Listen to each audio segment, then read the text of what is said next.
Hello everyone, welcome back to Dragonfly Engineering. So this week we got a whole slew of topics to go over. The first being a follow-up to the new CAD computer, and I can show some of the performance here with a model that I can show you, which leads into the code violation that I got on my garage about a year ago from one of my neighbors, which resulted in the building department giving me an order to basically get a permit for an electrical panel and some repairs I did. Well, that evolved into building pretty much an entire second house out of my garage, because in California you can build a ADU, which is an auxiliary dwelling unit, on a single resident zoned property if you've got enough room in your yard, which I do. So I'm going to be building a second house at my property, and this is the beginnings of it on our CAD. And in order to massively repair the garage and then build the addition onto the back, I had to get rid of a manual lathe that I had in the garage, which was, my garage was the original, or one of the original machine shops for my business until I got this proper industrial space.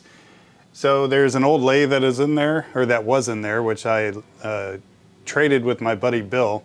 And he's also going to help me with the car that was also in that garage, because everything in the garage needs to come out, because I'm going to jackhammer up the floor and replace a lot of the foundation, replace some walls, and then add on to the back, as well as add sewer and water to the garage itself in preparation for it to become a second house on the property. So anyway, let's take a look at how the CAD works with this model. I've pretty much modeled in SolidWorks the entire garage plus the addition with all of the electrical and sewer and everything. So let's take a look at how our new CAD computer can navigate our 3D model of the garage addition house setup or situation that I've got going on. So I'll switch to the video recorder and we can take a look. All right, so here we are on the computer. And this is the model of the garage. So this portion here is the original garage with a rinky-dink foundation. And then this over here is going to be the new foundation. And then in the back here is the addition to the garage. Then later on there's going to be a bigger house addition. So right now I'm not making an ADU in the permits, but I'm expanding the garage, and then the next step will be an additional structure. But yeah, to check out the performance of the CAD computer, things are looking pretty good. It can zoom way in. Oh, and the city wanted me to model every electrical outlet, new and used. So the green are the new outlets, and the red are the existing outlets. And yeah, I pretty much modeled all the rafters and the skin and everything. So this is one of the models. I think there's a little more advanced model. But looking at it, there's some graphics that are skinned over onto some pieces of plywood here.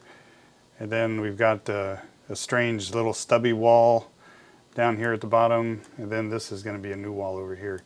I also modeled in the electrical panel, which the city had issue with, the original one, as well as some additional piping and things. So things are looking good as far as performance of the video card and this new CAD computer. I couldn't really spin it this fast or work this quickly with the previous workstation laptop that I was using. But I did notice an interesting thing. So when I turn on the vacuum tube amplifier, the Rockville, and I turn the volume up a little bit, you don't hear anything in the speakers until I actually use the video card. Actually, I'll move this mic over to the microphone, or over to the speaker, so you can hear what I'm talking about. So, yeah, when this ice cream is what I use to record the video on the screen. All right, so when I move the mouse around, you hear kind of that humming sound. But when I rotate, you can hear the video card actually transmitting either through space into the vacuum tube amplifier, or the amplifier is picking up noise on the electrical line from the video card. The amplifier, you know, these vacuum tubes are going all the way out to the AC power line, you know, the wall outlet. So I think they're actually picking up noise, like RF noise from the video card itself. So if we check out how I operate this CAD here, and if I zoom in and out, you hear like clunking sounds. But then when I rotate, it really starts to sing. And I think that's actually transmitting through the air into the vacuum tube amplifier, or into the vacuum tubes themselves. Anyway, I thought that was interesting. Actually, we can do an experiment. I'll move this vacuum tube amp. Oh, sorry. So I'll move the vacuum tube amp away from the video card a little bit more. And we'll see if the noise suppresses. Alright, let's see if it makes the same amount of noise. Yeah, it does. So I think... Yeah, I don't know how far this... Let me get a piece of metal. Alright, so I got some aluminum panels. Create like a metal shield, which is kind of... it's not completely porous, or it is a little porous. It's not a Faraday shield. But yeah, still get that weird sound. It sounds like a Imperial, like a Star Wars Empire droid or something. Anyway, I thought that was interesting. Well, let's check out the garage. So I'll meet you over at the garage. So this is the garage in question, the one that's going to get some renovation and expansion on. A couple of minor issues there with the foundation. But yeah, this is the one where the code enforcement or building department came to inspect this garage. And I guess they had some issue with the power panel here. I guess it looks a little suspect to a building inspector. Don't know why, but anyway, they didn't like that. And they also had some potential issues with how this wall is kind of heaving out there, and the little pony wall there was a source of some drama with the city as well. But actually, the original builder of this garage did all of that. In fact, this garage was made with scrap wood from burned out houses in like the late 1800s. In fact, you can see some original char on the wood there, a true cut 2x4, which, you know, the builder of this garage just repurposed for the garage structure. So a lot of the original 2x4s are like short, probably because the bottom half of the house, or the top half of the house that they were pulled from, burned up. And then this is old growth redwood siding. We're looking at the inside. And then some new repair work that I had done that the city says I should have gotten a building permit for 20 years ago. No, 15 years ago, something like that. Anyway. But the mission is to get the final permits from the city, which I've been waiting about 1.5 years to get permits to replace this entire wall here, because it's kind of sagging, again from the original construction, and potentially replace some of this wall. Then we're going to add on to the back, in addition, oh, there's April, probably dinner's ready. In addition to the garage, as well as a sewer pipe, a water pipe. So yeah, you can see how they got some issues with the concrete separating there. So this is all going to get jackhammered out and replaced with a water and sewer. So anyway, to do some of that, I had to get rid of a lathe that was here, and I actually trade services with my buddy Bill because there's also a vehicle that was in here that needs some work. So Bill helped me out with the car in trade for a old Inco lathe that sat basically right here where all these chips are. So yeah, let's take a look at the car that we also had to roll out of here because this entire floor is going to get demolished and a lot of the structure of this garage is going to be replaced. So unfortunately, another thing I had to move out of this garage was my my trophy car. You know, because in Silicon Valley you got to represent with the latest in German engineering for your vehicle. So that has to actually get rolled outside, and I'll probably take it to the shop to do a little more work on it. So if you guys want to check out my Superfly ride, let's take a look. It is his love, it is his passion, it is his fault he didn't lock the garage.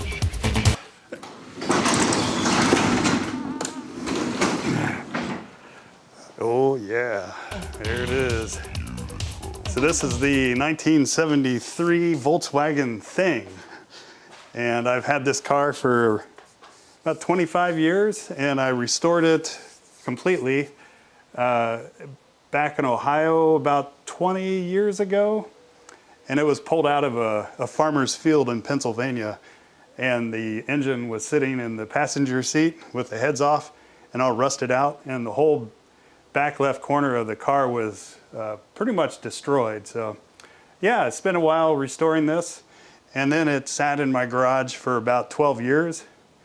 And prior to that, it sat in this spot where a tree was dumping all of its pine needles on it. So it's been sitting pretty much for like 15 years or so, being neglected, of course. But when I moved the shop out of this garage, I was able to roll this thing back into the garage. But now I need to get it back on the road. So my buddy Bill, who I mentioned a little earlier, is going to trade services with me and assist with resurrecting the Volkswagen Thing, because he's quite the aficionado of air-cooled bugs of a similar vintage. So he's basically knows everything about restoring these cars. So we're gonna have probably a few episodes checking out how we're going to bring this thing back to life and on the road. All right, one of the first things we got to do to get this thing working again is to pop the hood and take a look at the gas tank inside. There we go. So I did buy a replacement gas tank when I restored this car about 20 years ago. So this is the tank, and it's been sitting for about, I think about 12 years, and I didn't even pull the gas out or anything. So we'll have to see how we're looking inside of there. So I think this is a fuel level gauge, and then here's the gas in and a breather tube. So the idea is to basically pull this tank out and see how it's looking inside, if there's still gas, which I think there is, or is it a jelly mess in there. And we'll pull this breather and this coupler off. And then here's another breather hose over here, which is on there pretty good. So I have to figure that out as well. All right, let me get a screwdriver, or probably a screw gun, and unscrew this thing.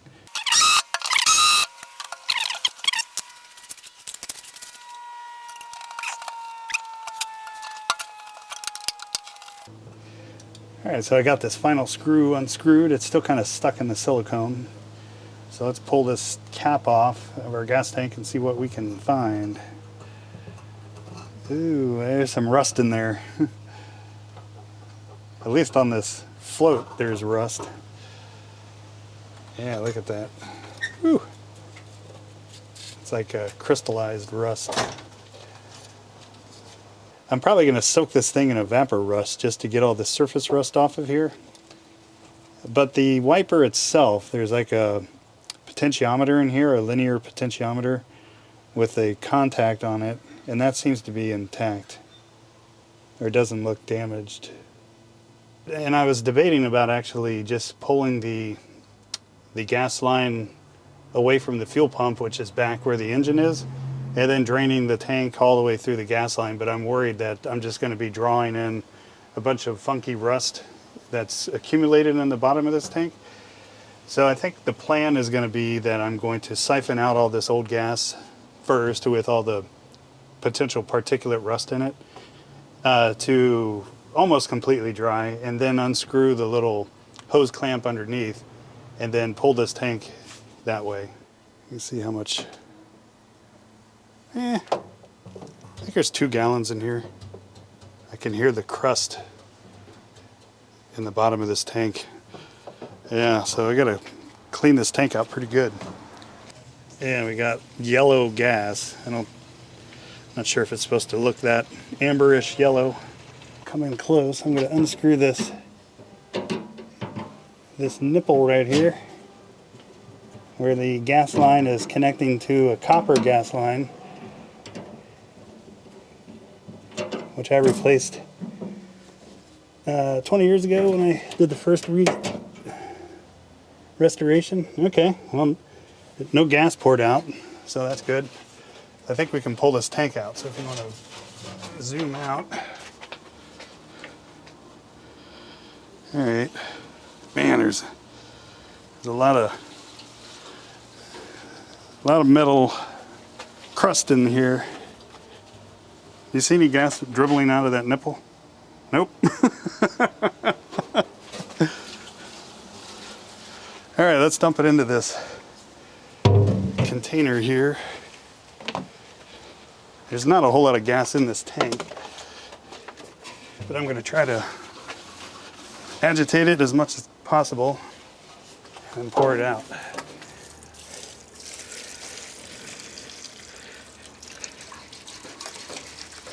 And then all of the rust flakes will come too.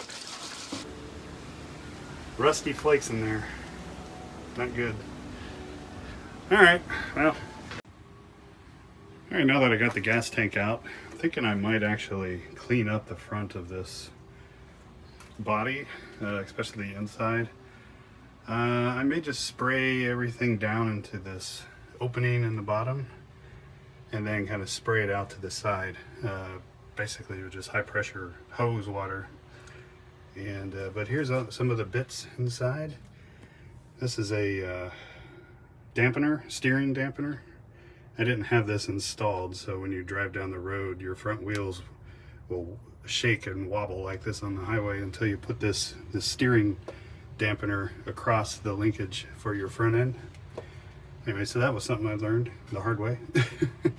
So here's the gas line, and I am going to get some compressed air and blow out this line from the engine side, which is in the back. So I'll meet you back there. You gotta remember what this is all about too.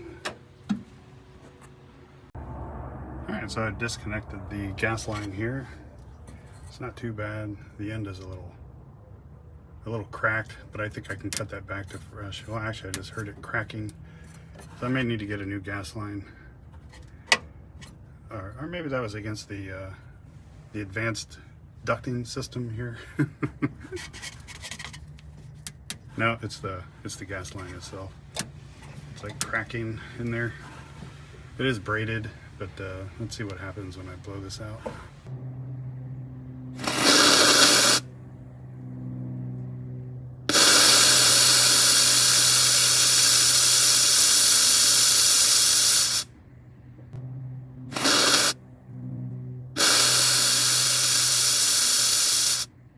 Well, interesting. I'll have to see what the video showed, but it's concerning that the gas line is wet back here. But I do see the gas sprayed out. All right, let's clean this thing out.